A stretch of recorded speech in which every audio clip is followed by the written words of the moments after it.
Françaises, Français, mes chers compatriotes de l'Hexagone, d'outre-mer et de l'étranger.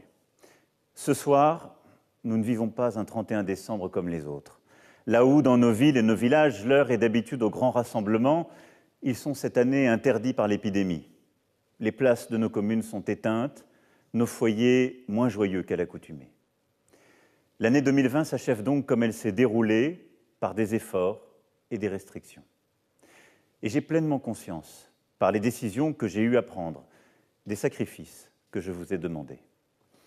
Je suis sincèrement convaincu que nous avons fait les bons choix au bon moment et je veux vous remercier de votre civisme, de cet esprit de responsabilité collective par lequel nous avons sauvé tant de vies et qui nous permet aujourd'hui de tenir mieux que beaucoup face à l'épidémie. En votre nom, j'ai ce soir une pensée pour les 64 000 victimes de ce virus, leurs familles et leurs proches. Des parents, des amis, des pans entiers de l'imaginaire français nous ont quittés ces derniers mois. Oui, cette année 2020 a été difficile. Elle nous a rappelé nos vulnérabilités. Elle a été encore plus injuste pour les plus fragiles. Mais ensemble, nous en sortons encore plus unis et en ayant beaucoup appris. J'ai aussi une pensée pour tous nos compatriotes vivant dans la précarité, parfois la pauvreté, pour qui la crise que nous traversons rend le quotidien plus difficile encore. Je veux dire notre reconnaissance à ceux qui se sont mobilisés pour soigner, nourrir, éduquer, protéger, à tous ceux qui, par leur travail, leur engagement, nous ont permis de tenir debout et ensemble durant ces mois difficiles, et qui, ce soir encore, le font pour la nation. À nos concitoyens œuvrant dans les secteurs de la culture, du sport, de la restauration, de l'hôtellerie, du tourisme ou de l'événementiel, aux étudiants qui ont souffert et souffrent encore davantage que les autres, je veux leur redire que nous serons là. Évidemment, pour réussir à sortir au plus vite de cette situation et pour leur permettre de tenir dans cette période si dure et injuste pour eux, où nous leur demandons de travailler autrement et parfois même de renoncer à leur activité. Cette épreuve historique a aussi révélé la solidité de notre nation. Malgré la pandémie, nous n'avons jamais renoncé à poursuivre notre ambition de progrès pour chacun, en baissant les impôts, en ouvrant de nouveaux droits comme le congé pour les aidants, l'allongement du congé paternité, en soutenant par des primes la conversion de notre parc automobile, en ouvrant sur tout le territoire des maisons France Service, en investissant dans notre souveraineté et notre recherche de manière historique, en agissant pour produire davantage en France, en Europe. Nos soignants ont non seulement tenu, mais nous avons engagé une transformation en profondeur et des investissements historiques pour notre santé, dont les prochaines années révéleront la pertinence. Notre pays est l'un de ceux qui est le plus intervenu pour protéger et accompagner les jeunes, les travailleurs, les entrepreneurs. Ce quoi qu'il en coûte, je l'assume, car il a permis de préserver des vies et de protéger des emplois. Il nous faudra bâtir ensemble les réponses qui permettront de ne pas en faire un fardeau pour les générations futures. Ce soir, pour la première fois, un pays, le Royaume-Uni, quittera l'Union européenne.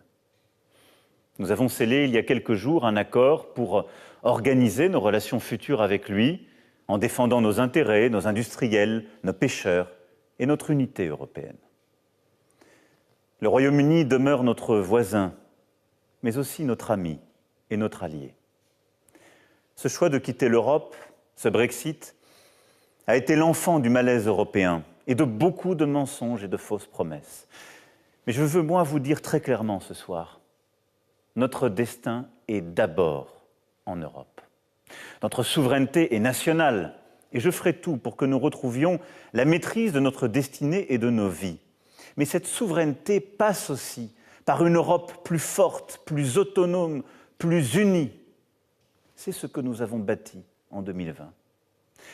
Parce que nous avons su conduire les transformations nécessaires et renforcer notre crédibilité, nous avons su convaincre l'Allemagne, puis les autres membres de l'Union européenne, de concevoir un plan de relance unique et massif.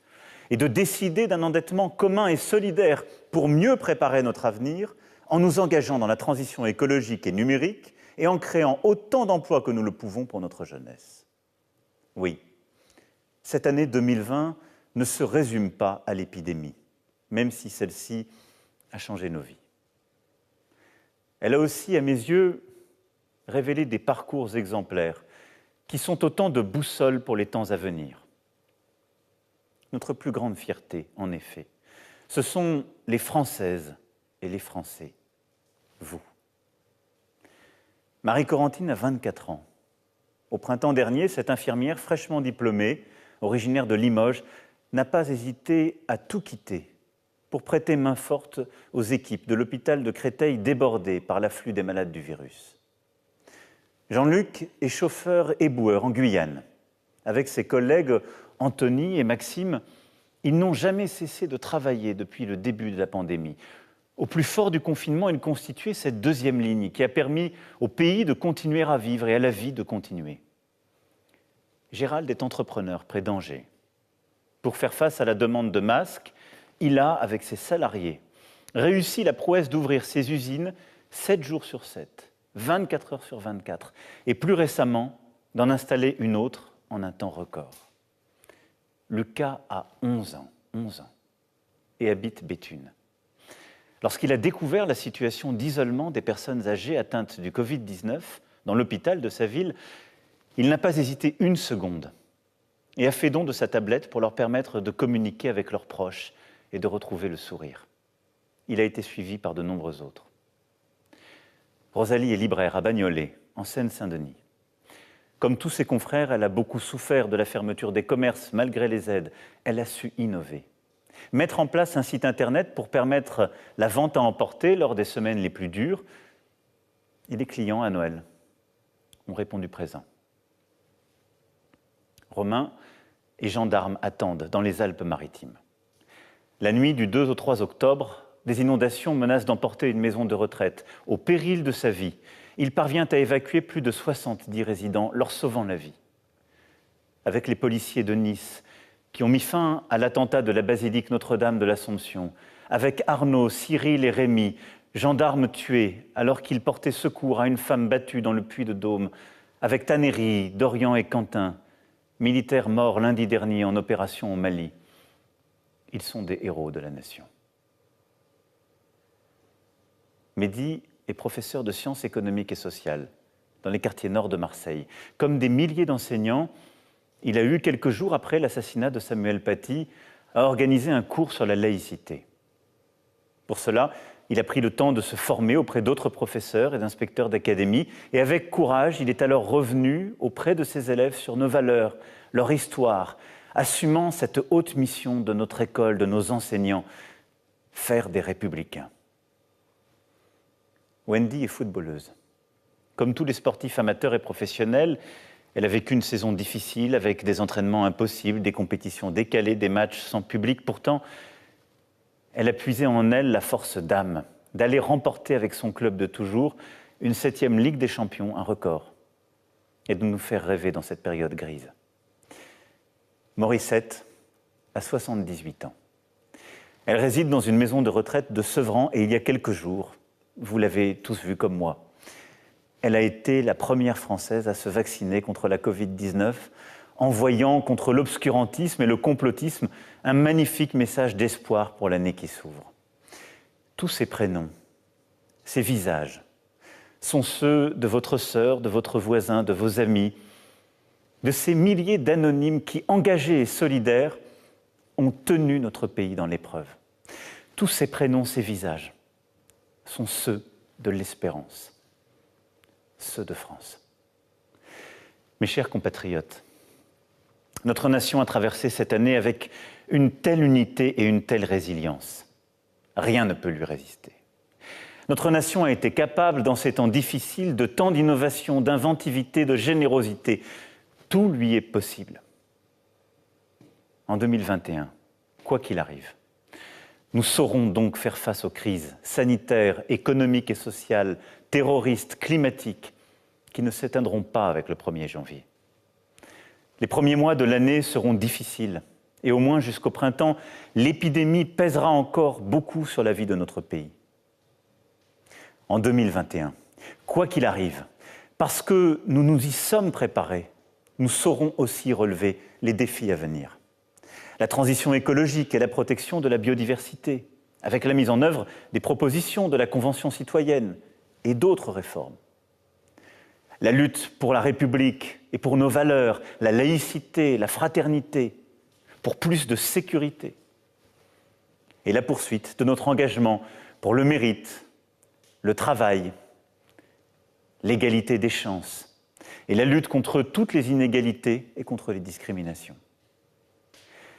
Les épreuves que nous avons affrontées auraient pu émousser notre enthousiasme, désaltérer l'espoir. Il n'en est rien. L'espoir est là. L'espoir est là, dans ce vaccin que le génie humain a fait advenir en 1 an seulement. C'était impensable il y a encore quelques mois. Et je vous le dis avec beaucoup de détermination ce soir. Je ne laisserai personne jouer avec la sûreté et les bonnes conditions, encadrées par nos scientifiques et nos médecins, dans lesquelles la vaccination doit se faire. Et je ne laisserai pas davantage, pour de mauvaises raisons, une lenteur injustifiée s'installer. Chaque Français qui le souhaite doit pouvoir se faire vacciner, de manière sûre et dans le bon ordre, en commençant par ceux qui présentent le plus de risques. L'espoir est là. Et l'espoir grandit chaque jour, dans cette relance qui déjà frémit en France plus qu'ailleurs, et qui va nous permettre, dès le printemps, d'inventer une économie plus forte, tout à la fois créatrice d'emplois, plus innovante, plus respectueuse du climat et de la biodiversité et plus solidaire. Et je sais le Premier ministre et le gouvernement pleinement mobilisés. L'espoir vit dans la liberté que nous retrouverons, dans la force de notre culture, de notre art de vivre à la française, dans les leçons aussi que nous saurons tirer de cette crise pour plus de simplicité, d'efficacité, parfois tout simplement de bon sens. L'espoir vit dans notre jeunesse. Nous lui avons tant demandé, des sacrifices, de renoncer aux rencontres qui sont à cet âge plus qu'à d'autres le sel de la vie. Nous lui avons tant demandé pour sauver des vies, en particulier les vies des plus fragiles, de nos aînés. Nous sommes donc ses débiteurs pour nos choix à venir. Et je m'y engage. C'est pour notre jeunesse que nous devons continuer à agir, à transformer, à avancer. Nous n'ajouterons pas au coût de la crise celui de l'inaction. En luttant contre le virus, en nous battant contre ses conséquences économiques et sociales, en refondant une société plus forte, fraternelle et durable, c'est la France de 2030 que nous bâtirons. Tel est notre cap. Alors ensemble, dans la concorde, regardons devant nous, regardons notre avenir, préparons dès aujourd'hui ce printemps 2021 qui sera le début d'un nouveau matin français, d'une renaissance européenne. Restons ce peuple uni, solidaire, fier de son histoire, de ses valeurs, de sa culture, confiant dans l'avenir et le progrès, sûr de son talent et de son énergie, et ambitieux pour lui-même, quoi qu'il arrive. Soyons fiers, fiers d'être nous, les Français, la France. Voilà, mes chers compatriotes, bonne année à tous. Que 2021 soit une année heureuse pour chacune et chacun, et une année utile pour notre pays. Vive la République et vive la France.